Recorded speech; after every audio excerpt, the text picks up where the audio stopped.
For 2 days, Oklahoma talked about possibilities. A trip to the finals. A flight back to Oklahoma City for a Game 7.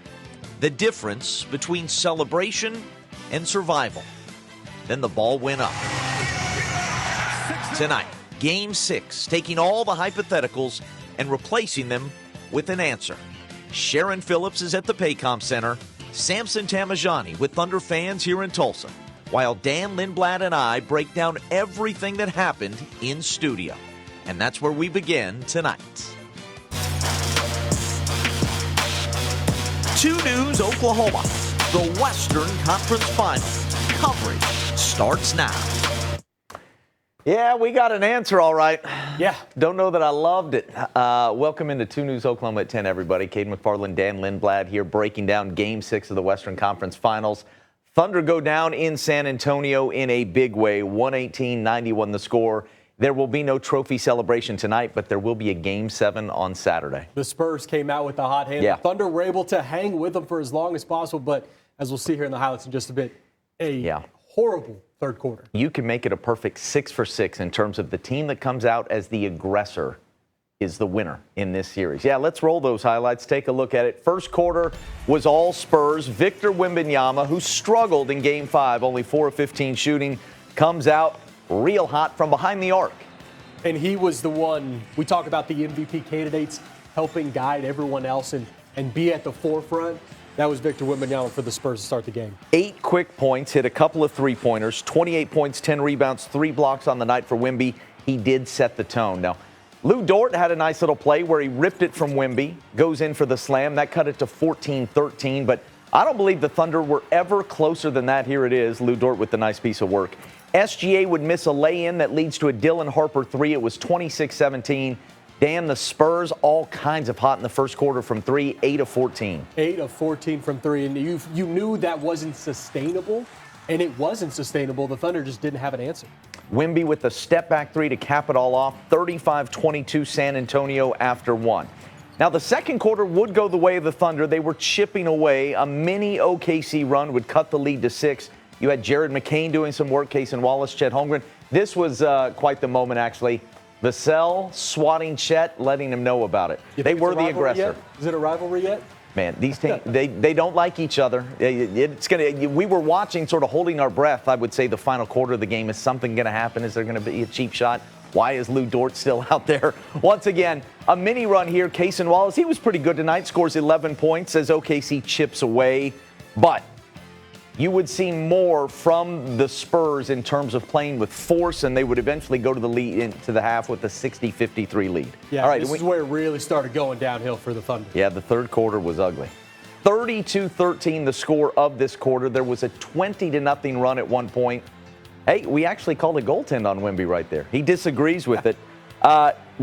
Shea here, this is the battle of the MVP versus the future MVP. Shakes him, hits the baseline jumper. This makes it 72-64, and from that point on, Dan, it was curtains for the good guys. It was Brick City. We talk about Bricktown. It was Brick City down in San Antonio as they missed 10 straight. Eventually, that lead for San Antonio ballooned up to 28, the largest playoff deficit that the Thunder were able to overcome, 29. Yeah. But this wasn't the Memphis Grizzlies. No. This is a different team. No, that's right.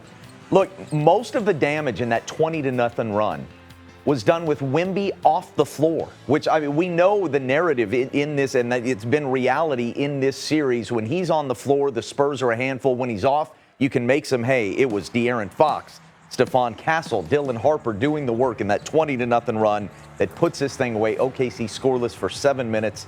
Chet swatted at the buzzer by Wemby in the third quarter.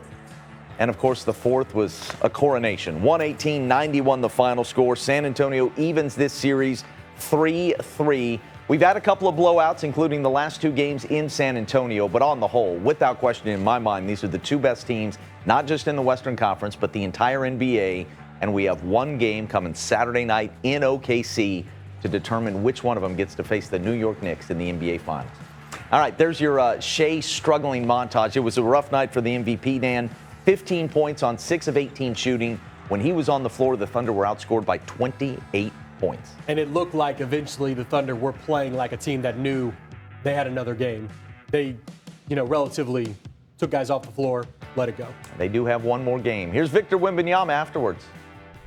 Johnson told me that you live for big moments like this, that you want to be on center stage. So why is this team built for moments like this? I can't answer why. We just are. We ain't done nothing yet. You guys held Oklahoma City to 13 third-quarter points. What kind of defensive effort does it take as a team to do something like that? Just in the coaches, playing with effort. Thank you. And Wemby just walked off. I think he's setting the tone and sending the message. This is all about Game 7. I know we played well tonight, but we're not going to talk about it. We're focused only on Game 7, and let's hope the Oklahoma City Thunder is the same way. There's going to be fireworks. How that game is called is going to be interesting. It mattered tonight. The Spurs were able to be physical. They were the more physical team. I think the Thunder has to be that team in Game 7. Okay, Sharon. Bit of a bummer, huh? We're going to send it out to you at the Paycom Center where we had the watch party. Thunder lose big, but you got a couple of people with smiles on their faces. I do, Caden. I'm so excited. You know, the Thunder did lose tonight. It's okay, though. We still got Game 7. We're going to be okay. I am here with some Thunder faithful. I got Reese and I got Day. Guys, you've been to these watch parties before. It wasn't the outcome we hoped for, but tell us what you thought about, and it was still fun, right? Absolutely. I mean, they keep the energy up. They make it exciting. Still have Game 7. Game 6 doesn't even matter to us. Forget about Game 6. Right. We're just going to put that to bed, put it in the cabinet, call it a day, and we're going to go on to Game 7, right? Yeah, with great energy. We're going to be pumped up. So excited. Well, Reese, and you've got your rally towel here. You got your cool hat. Absolutely. You got all your gear. You're ready to go for Game 7. I'm so ready. We're so stoked. We're so ready. Dressed up. Absolutely. All right, Day, I want to talk to you. What is your most favorite thing about these watch parties? Oh, just the energy. The crowd was electric. The crowd made it feel like it was an actual home game. If it wasn't for the TV, you wouldn't even know that it's not in person. It was great. Well, yeah, we were talking earlier. I mean, it's just the only people who aren't here are the players, and we're getting to see them on the giant jumbotron, aren't we? That's right. And they even did the player intros at the beginning, and so it felt like an actual game. So yeah, there was a great atmosphere. They did a great job tonight. All right, well, guys, thank you so much for staying up late with us. Thank you for hanging out. Hopefully, we'll see you at Scissortail Park on Saturday. Come over and say hi. Yes, you will. Thank you guys so much, and go Thunder, right? Go Thunder. All right, Samson Tamajani, you are live in Tulsa, my friend. How's your watch party going there? Yeah, Sharon, let me put it this way. I'm just hoping that my Arkansas women's softball team are going to pull it out in OKC tonight, just a couple miles from where you are, because this basketball game did not go how we wanted it to.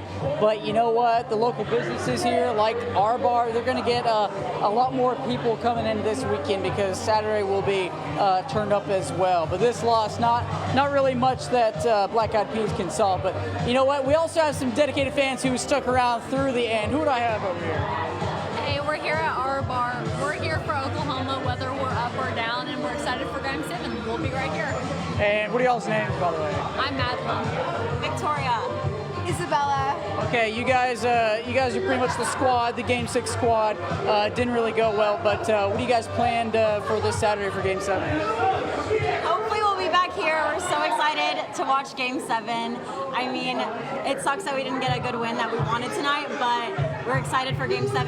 Hopefully bring home to OKC. We're trying to get a win on Day 7, so yeah, Saturday we'll see you guys at our bar. We'll be here cheering on the Thunder for Game 7. We're so excited. Sure, you guys get loud though. Absolutely, we will. Louder than Black Eyed Peas tonight. All right, yeah, guys, loud music going on tonight to make up for the lack of loud cheering. But Caden and Dan, tell me you have something good to tell us going into Saturday. Sure. 2 words. Most exciting words in all of sports. Game 7 coming Saturday right here on 2 News Oklahoma. And home court. Did Samson go to Arkansas? I had no idea. This is the first I'm hearing of this. Okay. We'll have much more on this Game 6. Spurs beat the Thunder. We'll hear from head coach Mark Daignault in just a bit.